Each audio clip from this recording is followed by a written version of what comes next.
આજના ગુજરાત જોડો જનસભામાં મંચસ્થ ઉપસ્થિત દક્ષિણ ઝોનના ઇન્ચાર્જ એવા રામભાઈ ધડુક, સુરત જિલ્લા આમ આદમી પાર્ટીના પ્રમુખ એવા કેતનભાઈ પટેલ,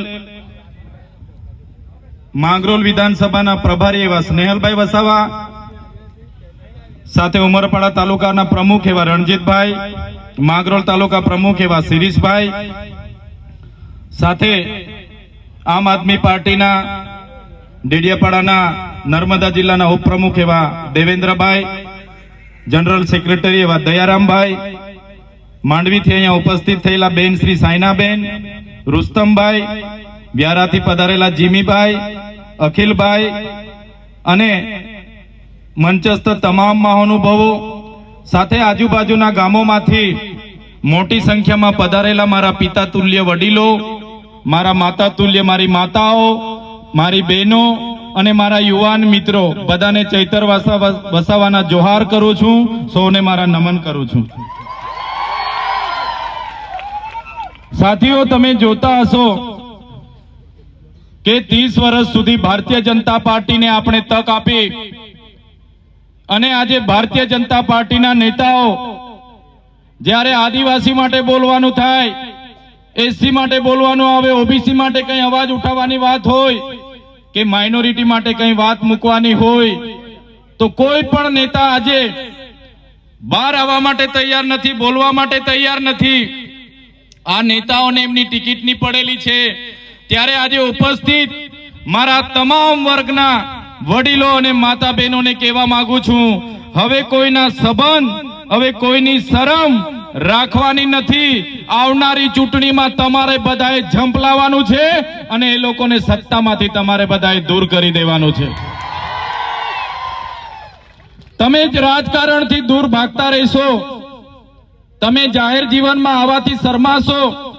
તમને થશે કે હું તો ગરીબ છું, આદિવાસી છું, મારી પાસે પૈસા નથી, ભાજપના નેતાઓ બહુ માલદાર છે, મેં કઈ રીતના લડું, મેં એમની સામે પહોંચી ના વળું.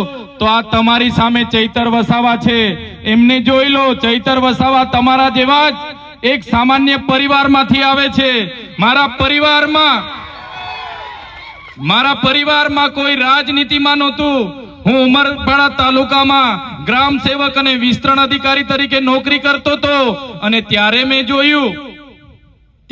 જોયું કે ભાજપના નેતાઓ તો બધા ભણેલા ગણેલા કઈ છે નથી, એમના કરતા તો હું સારું ભણેલો છું અને આ નેતાઓના આદેશો અમારે માનવાના, નેતાઓના કહેવું કામ અમારે કરવાનું. અને પછી મેં રાજીનામું મૂકી દીધું અને રાજનીતિમાં આવી ગયો. આજે ડેડિયાપાડા અને સાગબારા જનતાને તમે તાળીઓથી વધાવી દો કે મને ધારાસભ્ય બનાવી દીધો છે.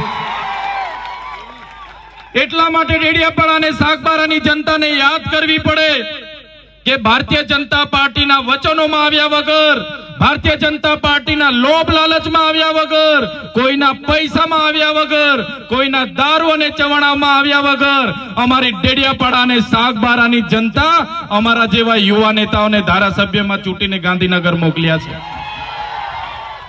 એટલા માટે ડેડિયાપાડા અને સાગબારાની જનતાને અભિનંદન આપવા પડે કે ડેડિયાપાડા અને સાગબારામાં તલાટીઓ નહોતા મળતા. ડેડિયાપાડા અને સાગબારામાં જ્યારે ટીડીઓ ના મળે, ગ્રામ સેવક ના મળે, અને જ્યારે ડેડિયાપાડાની જનતાએ અમારો સહકાર લીધો, અમને સમર્થન આપ્યું, ત્યારે નરેન્દ્રભાઈ મોદીને ડેડિયાપાડામાં આવવું પડ્યું. અને ડેડિયાપાડામાં નરેન્દ્ર મોદીના ભીડ ભેગી કરવા માટે, નરેન્દ્રભાઈ મોદીની ભીડ ભેગી કરવા માટે એમના મુખ્યમંત્રી, એમના નાયબ મુખ્યમંત્રી, એમના મંત્રીઓ, એમના તંત્રીઓ, સંત્રીઓ, જંત્રીઓ, ધારાસભ્ય, સાંસદો ગલીએ ગલીએ ફરતા થઈ ગયા. પછી પણ ડેડિયાપાડા અને સાગબારાની જનતાએ નેત્રંગમાં આવીને પોતાનો પરચો આપી દીધો કે અમે ઓરિજિનલ આદિવાસીઓ છે. એટલા માટે સાગબારા અને ડેડિયાપાડાની જનતાને દર જગ્યાએ હું યાદ કરું છું. ક્રાંતિની શરૂઆત આ વિસ્તારમાં ડેડિયાપાડા અને સાગબારાના વિસ્તારથી થઈ છે. સાથીઓ, તમે પણ સાથે જોડાયેલા છો. હવે અહીંના નેતાઓની શરમ છોડી દો, એમના સંબંધ છોડી દો અને તમે આવનારા દિવસોમાં રાજનીતિમાં આવી જાઓ. તાલુકા, જિલ્લા અને આવનારી વિધાનસભા આપણે જીતવાની છે. તમે રાજનીતિથી દૂર નહીં ભાગશો. તમારા જેવા સારા લોકો રાજનીતિથી દૂર ભાગે છે. ભાજપની શરમ નડે છે, કોંગ્રેસના સંબંધ નડે છે. એના લીધે આપણા પર ખરાબ અને ખોટા લોકો શાસન કરે છે અને આપણું શોષણ થાય છે, આપણી જમીનો છીનવાય છે, આપણા ગામ વિસ્થાપિત થાય છે, આપણું જંગલ અને જમીન પરના અધિકારો છીનવાય છે. મારા સાથીઓ, તમે જોયું હશે આજે વિધાનસભામાં આદિવાસી સમાજના 27 ધારાસભ્ય છે. અમે 1-2 ધારાસભ્ય સિવાય કોઈ આદિવાસી સમાજ માટે બોલવા તૈયાર નથી.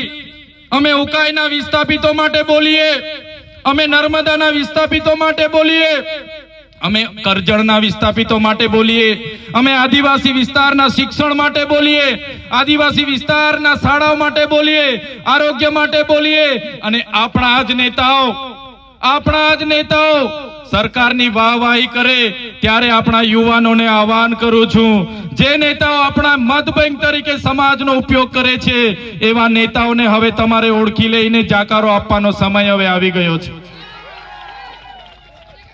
તમે જોયું હશે, આપણા લોકોને ગામમાં રોજગારી પૂરી પડે, દરેક વ્યક્તિને 100 દિવસની મનરેગામાં રોજગારી મળે, એના માટે કરોડો રૂપિયા બજેટ બને છે. પણ કરોડો રૂપિયા જાય છે ક્યાં? એમના મંત્રીઓના દીકરાઓની એજન્સીમાં જાય છે. તમે જોયું હશે, આપણા લોકોને પીવાના પાણી મળે એના માટે નલ સે જલ યોજના બને છે. નલ સે જલ યોજનાના કરોડો રૂપિયા વપરાઈ જાય છે, પણ હજુ નળમાંથી પાણી નથી આવતું. પૈસા જાય છે ક્યાં? એમના ધારાસભ્ય, એમના સાંસદના ખિસ્સામાં જાય છે. નળો તો બધા ઘરે બેસી ગયા છે, પાઇપલાઈનો બધી આવી ગઈ છે, પણ નળમાંથી હજુ પાણી આવ્યું. પાછળવાળા બોલતા નથી. પાણી આવતું હોય તો કેજો ભાઈ. પાણી આવતું? ત્યારે આદિવાસીઓના બજેટમાંથી આજે આ લોકો વિકાસ સપ્તાહના રથો લઈને ગામડે ગામડે પ્રોગ્રામો કરે છે, અમૃત મહોત્સવના પ્રોગ્રામો કરે છે, ગૌરવ યાત્રાઓ કાઢે છે, આ લોકોની માર્ચ યુનિટી કાઢે છે. એ પૈસા કોના છે? એ પૈસા જનતાના છે. તલાટીઓને, આંગણવાડીઓને, ગ્રામ સેવકોને, નરેગાના કર્મચારીઓને, ડીઆરડીના કર્મચારીઓને, બધા લોકોને ભીડ ભેગી કરવા માટે લગાડી દે છે. ત્યારે આ સરકાર પાસે પોલીસનું એક હથિયાર છે, કર્મચારી એક હથિયાર છે. એમના ઉપયોગ કરીને આજે ગ્રાન્ટો વાપરવાની, તાઇફાઓ કરવાના. પણ મારી જનતાને હું કહેવા માંગુ છું, તમારા બજેટથી, તમારા ટેક્સથી પગાર લેનારા અધિકારીઓ હોય કે અમારા જેવા નેતાઓ હોય, એમને પણ હવે તમારે જાગી જવાનું છે. તલાટીથી લઈને કલેક્ટર સુધીના તમામ લોકો તમારા નોકર છે, અમારા જેવા ધારાસભ્ય પણ તમારા સેવક છે. અમને પણ પગાર તમારા ટેક્સ માંથી મળે છે. કોન્સ્ટેબલ થી લઈને એસપી સુધી, ડીઆઈજી થી લઈને આઈજી સુધી, તલાટી થી લઈને કલેક્ટર સુધી જેટલા પણ અધિકારીઓ છે એમનો પગાર તમારા ટેક્સ માંથી આવે છે. એમનો પગાર તમે ચૂકવો છો, અમારો પગાર પણ તમે ચૂકવો છો. જેટલા પણ અધિકારીઓ છે એ તમામ અધિકારીઓ તમારા સાહેબ નથી, એ તમારા નોકર છે, નોકર. અમે તમારા સાહેબ નથી, અમે તમારા સેવક છે. અમને પણ તમારા ટેક્સ માંથી પગાર મળે છે. મહિનો થાય ને અમારામાં પગાર જમા થાય છે, એ પૈસા પણ તમારા છે. અમે પણ તમારા સાહેબ નથી, અમે પણ તમારા સેવક છે. ત્યારે આ બજેટનું રકમ જે એમના તાઇફાઓમાં વપરાય છે એના માટે પણ આપણે જાગવું પડશે સાથીઓ. અહીંયા પોલીસના કેટલાક અધિકારીઓ છે, કેટલાક કર્મચારીઓ છે, એમના માટે જોરદાર આપણે તાળીઓ પાડી લો. પણ કેટલાક પોલીસ અધિકારીઓ એવા પણ છે જે અહીંના ધારાસભ્યના ઈશારે, અહીંના સાંસદના ઈશારે, એમના કેટલાક ગૃહમંત્રીના ઈશારે અમારા લોકોને ખોટી ખોટી રીતે હેરાન કરે છે. એવા પોલીસ અધિકારીઓને પણ હું કહેવા માંગુ છું, 2027માં અમારો સમય આવે છે. 2027માં અમારો સમય આવશે.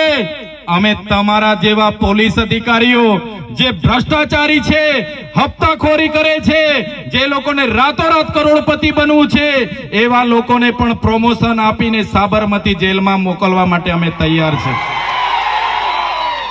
જે પોલીસ અધિકારીઓ નિષ્ઠાવાન છે, સુરક્ષા, સેવા અને શાંતિનું કામ કરે છે, બંધારણમાં મળેલી જવાબદારીનું કામ કરે છે, એવા પોલીસ અધિકારીઓને ચૈતર વસાવાના કળા ખાતે સલામ. પણ જે પોલીસ અધિકારીઓ અમારા લોકોને હેરાન કરે છે, પરેશાન કરે છે, એ પોલીસ અધિકારીઓને આ મંચ પરથી કહેવા માંગુ છું, અમારો સમય આવવાનો છે અને અપના ટાઈમ આएगा, એ દિવસે તમારા પટ્ટા પણ અમે ઉતારીને મૂકી દઈશું.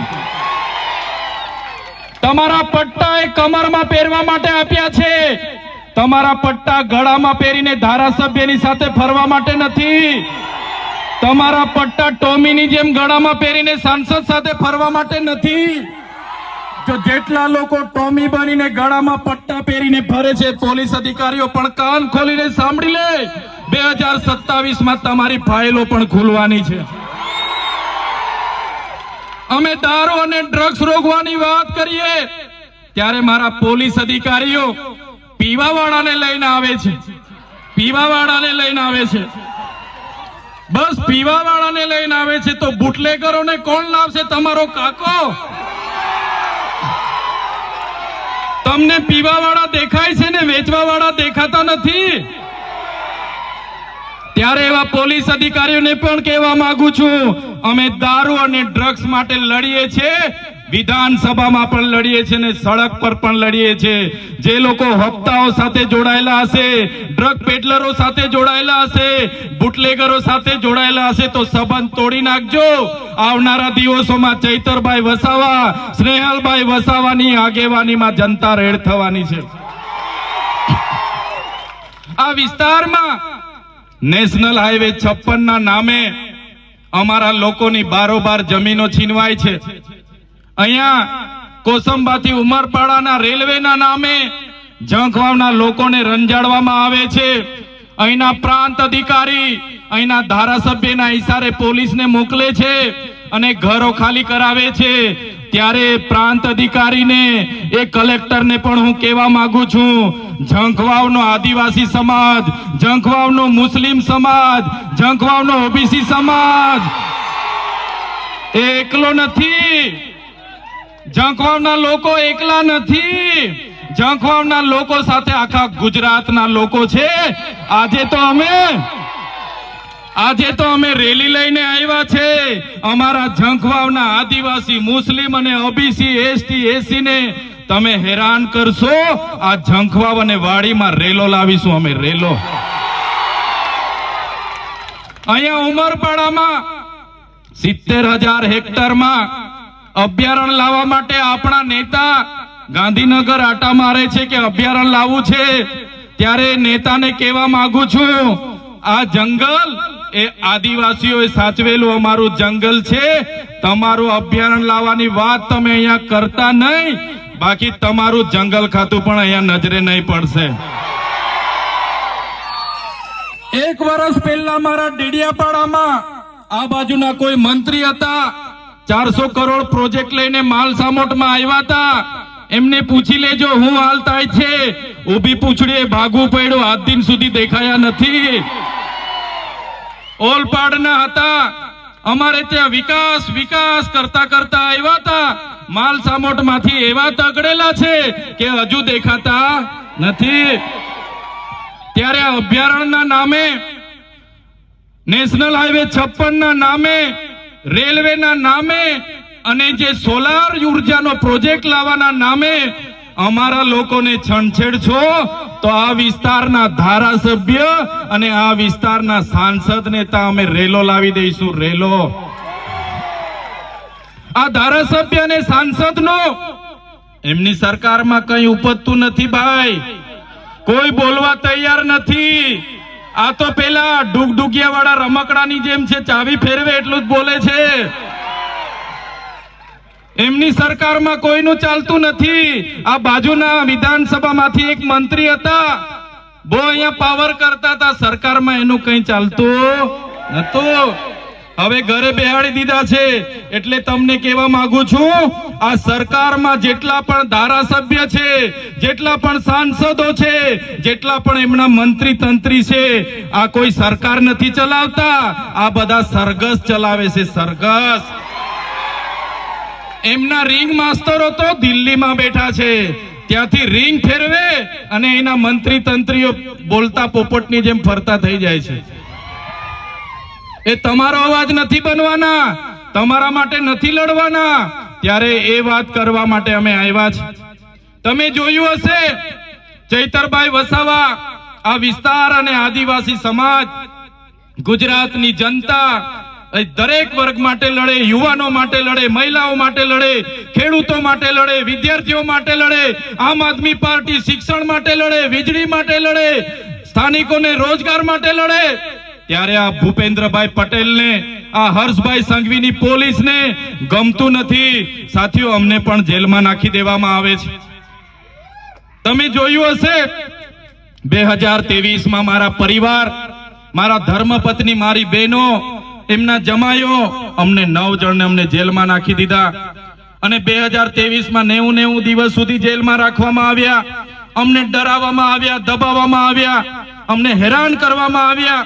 હમણાં પણ તમે જોયું હશે એક સામાન્ય બાબતમાં મામલતદાર ઉભા જામીન આપી દે, કોઈ મગજમારીની, કોઈ મારામારીની, છતાં ધારાસભ્ય તરીકે મને પકડી લીધો. પોલીસે ઘસડીને જીપમાં પૂરી દીધો. જીપમાં લઈ જઈને રાજપીપળા પૂર્યો. મારા ડોક્ટર સાહેબ, મારા દેવેન્દ્રભાઈ, મારા સ્નેહાલભાઈ બધા લોકો દોડી આવ્યા. એમણે કીધું ચૈતરભાઈના કપડા લઈને આવ્યા છે, ચૈતરભાઈનું જમવાનું લઈને આવ્યા છે. પણ પોલીસે કપડા પણ નહીં આપવા દીધા, રાતે જમવાનું પણ નહીં આપવા દીધું. બીજા દિવસે મને રજૂ કરવાનો હતો તો ડેડિયાપાડા કોર્ટમાં લાવવાની જગ્યાએ મને સેશન કોર્ટમાં રજૂ કર્યો. મારા વકીલો ગોપાલભાઈ ઇટાલિયા કોર્ટમાં આવ્યા, મારા વકીલને પણ અંદર નહીં આવવા દીધો અને પોલીસ દ્વારા મારા વકીલોને નહીં આવવા દીધા. તમે જોયું હશે મને રાજપીપળા જેલમાં રાખવાની જગ્યાએ ડાયરેક્ટ સેન્ટ્રલ જેલ બરોડા રાખી દીધો.